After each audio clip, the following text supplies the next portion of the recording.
ayah sama dengan 3 kali umur adik ditambah umur kakak. Jika umur kakak 18 tahun dan umur ayah 54 tahun, maka umur adik adalah...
Assalamualaikum warahmatullahi wabarakatuh. Terima kasih telah berkunjung ke channel Kajian Informasi. Pada kesempatan kali ini, Kajian Informasi akan membahas mengenai materi matematika, yaitu persamaan linear satu variabel atau biasa disebut dengan PLSV. Sebelum masuk ke bab PLSV, kalian harus mengenal dulu kalimat terbuka dan kalimat tertutup. Untuk kalimat tertutup adalah kalimat yang sudah jelas kebenarannya. Sudah jelas kalimat tersebut bernilai benar atau bernilai salah. Contohnya, 10 dikurangi 6 itu sama dengan 4. Sudah jelas ya, ini kalimat bernilai benar karena sudah tahu kebenarannya. Kemudian, 3 ditambah 9 sama dengan 17. Di sini kalimatnya bernilai salah ya, karena sudah jelas 3 ditambah 9 itu sama dengan 12.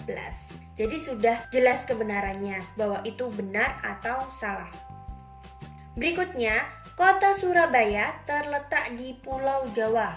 Sudah jelas ya kebenarannya bahwa kota Surabaya itu emang terletak di Pulau Jawa. Jadi kalimat ini bernilai benar.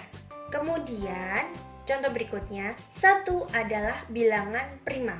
Ini sudah jelas bernilai salah ya. Kenapa? Karena bilangan prima ini mulai dari dengan 2. Jadi untuk contoh yang ini bernilai benar, ini bernilai salah, kemudian yang ini bernilai benar, yang ini bernilai salah. Jadi intinya kalimat tertutup itu adalah kita sudah tahu, oh ini bernilai benar, oh ini bernilai salah gitu.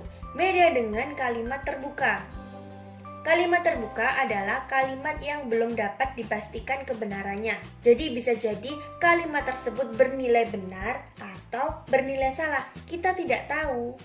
Contohnya, A ditambah 9 sama dengan 10. Kita nggak tahu A ini berapa. Kalau A ini 1, dia bernilai benar. Tapi kalau A ini 5, bernilai salah. Kita belum tahu A-nya ini berapa. Tidak jelas A-nya berapa. Jadi ini termasuk kalimat terbuka karena A-nya kita belum tahu nilainya berapa. Contoh berikutnya ada 6x dikurangi 10 sama dengan 12. Di sini ada x. X-nya kita tidak tahu berapa nilainya, sehingga ketika dikurangi dengan 10 hasilnya 12.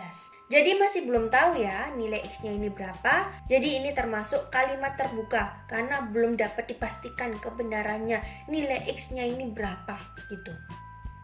Contoh berikutnya adalah kota S terletak di Provinsi Jawa Timur. Kota S ini di mana? Bisa aja kota S ini Salatiga, Surakarta. Kalau misalkan kota S ini Surabaya, berarti bernilai benar karena terletak di Provinsi Jawa Timur. Tapi di sini tidak diketahui kota S ini kota apa. Jadi ini termasuk kalimat terbuka karena belum dapat dipastikan kebenarannya gimana. Contoh berikutnya adalah N adalah bilangan ganjil negatif. Di sini N-nya berapa belum diketahui. Bisa aja N-nya itu 5, bisa aja N-nya itu negatif 2. Jadi belum tentu N-nya itu bilangan ganjil negatif. Gitu ya. Jadi bedanya kalimat tertutup dan kalimat terbuka adalah kalau kalimat tertutup sudah jelas ini kalimatnya bernilai benar atau bernilai salah. Tapi kalau kalimat terbuka ini masih belum tahu ini bernilai benar atau salah, masih belum jelas gitu loh. Oke, selanjutnya kita masuk ke PLSV atau persamaan linear satu variabel. Apa sih PLSV itu?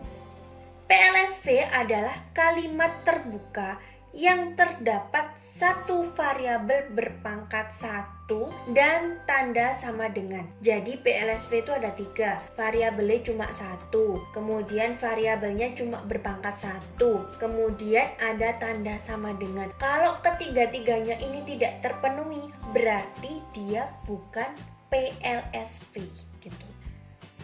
Contohnya ini, X ditambah 7 sama dengan 9. Di sini dicek variabelnya ada 1, iya, yaitu X. Kemudian variabelnya berpangkat 1, iya. Karena X pangkat 1 itu ditulisnya cuma X.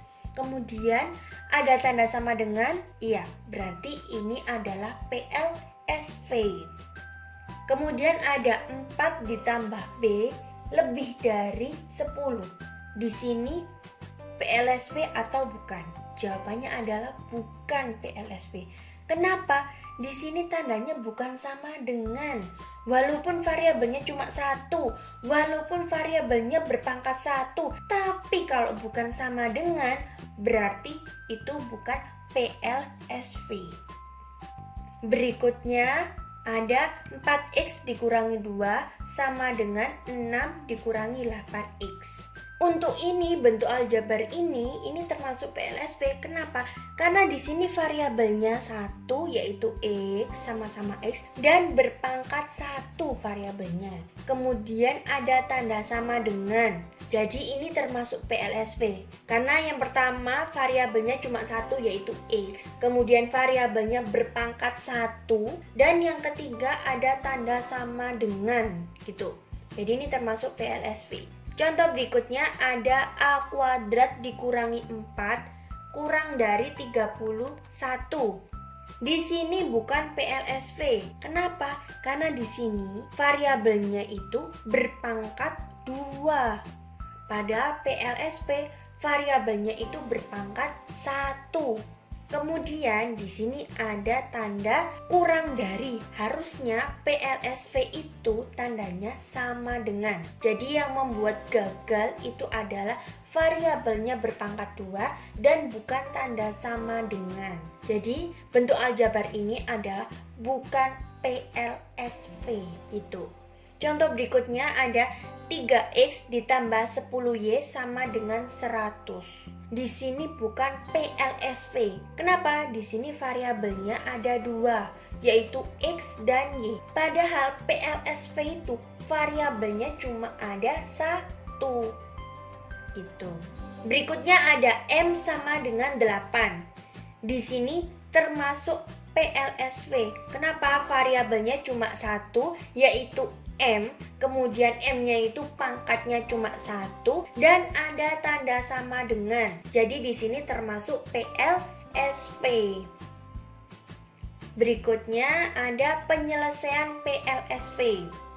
Intinya untuk menyelesaikan PLSV ketika tandanya dikurangi, kemudian pindah ruas jadi ditambah. Jadi kalau misalkan ruas kiri tadi dikurangi, mau dipindah ke ruas kanan atau sebaliknya itu tandanya berlawanan atau berlainan gitu. Jadi kalau dikurangi jadi ditambah. Kemudian kalau ditambah pindah ruas jadi dikurangi. Kalau perkalian pindah ruas jadi dibagi. Kalau pembagian pindah ruas jadi perkalian. Jadi intinya PLSV adalah di sini. Kita masuk ke contoh soalnya ya. 4 ditambah M sama dengan 11. Kalian cari selesaiannya, kalian cari nilai M-nya. Di sini kan ada 4 ya. 4-nya ini kan positif. Pindah ruas jadi dikurangi. Jadi 11 dikurangi 4 sama dengan 7. Jadi selesaian dari bentuk aljabar 4 ditambah M sama dengan 11 adalah M-nya ini 7 gitu. Contoh lagi, 8 sama dengan A ditambah 3. Kita cari selesaiannya untuk A-nya berapa. Ini kan ditambah. Kalau mau pindah ruas berarti dikurangi. 8 dikurangi 3 sama dengan 5. Jadi selesainya itu A-nya sama dengan 5. Berikutnya ada contoh 3X dikurangi 7 sama dengan 20. Ini kita cari X-nya ya. Yang pertama ini 7-nya ini kan dikurangi. Kita pindah ruas jadi ditambah. Kemudian 20 ditambah 7 sama dengan 27. Kemudian 3X ini sebenarnya 3 dikali X. Berarti karena ini perkalian, kalau 3-nya mau pindah ruas jadi pembagian. 27 dibagi 3 sama dengan 9 gitu. Lanjut ke soal cerita untuk PLSV. Umur ayah sama dengan 3 kali umur adik ditambah umur kakak. Jika umur kakak 18 tahun dan umur ayah 54 tahun, maka umur adik adalah... Kita tulis dulu apa yang diketahui di soal, yaitu umur ayah 54 tahun dan umur kakak 18 tahun. Kemudian kita misalkan umur adik sama dengan A. Kemudian kita cek di kalimat pertama ini. Umur ayah sama dengan 3 kali umur adik ditambah umur kakak. Jadi bentuknya seperti ini. Umur ayah sama dengan 3 kali umur adik ditambah umur kakak. Kemudian tadi umur ayah kan sudah diketahui ya 54 tahun. Kemudian 3 kali umur adik itu A. Bisa ditulis 3A seperti ini. 3A itu artinya 3 dikali A. Gitu ya. Kemudian ditambah umur kakak. Di sini umur kakak diketahui 18 tahun. Kemudian kita cari adiknya kan, berarti ini kan penjumlahan 18-nya. Kalau mau pindah ruas jadi pengurangan. Hasilnya 54 dikurangi 18 adalah 36. Kemudian ini kan sama aja dengan 3 dikali A. Karena perkalian 3-nya kalau mau pindah ruas jadi pembagian. Jadi 36 dibagi dengan 3. Hasilnya adalah 12. Jadi umur adik adalah 12 tahun. Itu. Selanjutnya ada soal cek pemahaman. Soal cek pemahaman ini tujuannya adalah untuk mengukur seberapa besar pemahaman kalian terhadap materi PLSV yang sudah disampaikan tadi. Tentukan selesaian dari yang nomor 1, X ditambah 9 sama dengan 3. Ini kalian cari nilai X-nya berapa. Jadi 9-nya ini pindah ruas ke kanan. Karena ini penjumlahan, pindah ruas jadi apa. Terus kalian cari nilai X-nya. Kemudian soal nomor 2, 2M ditambah 2 sama dengan 8. Kalian cari nilai M-nya berapa. Ini 2-nya ini kan penjumlahan, pindah ruas jadi pengurangan. Terus kalian cari sampai ketemu nilai M-nya berapa. Oke, sekian video kali ini mengenai materi matematika PLSV. Sekian, wassalamualaikum warahmatullahi wabarakatuh.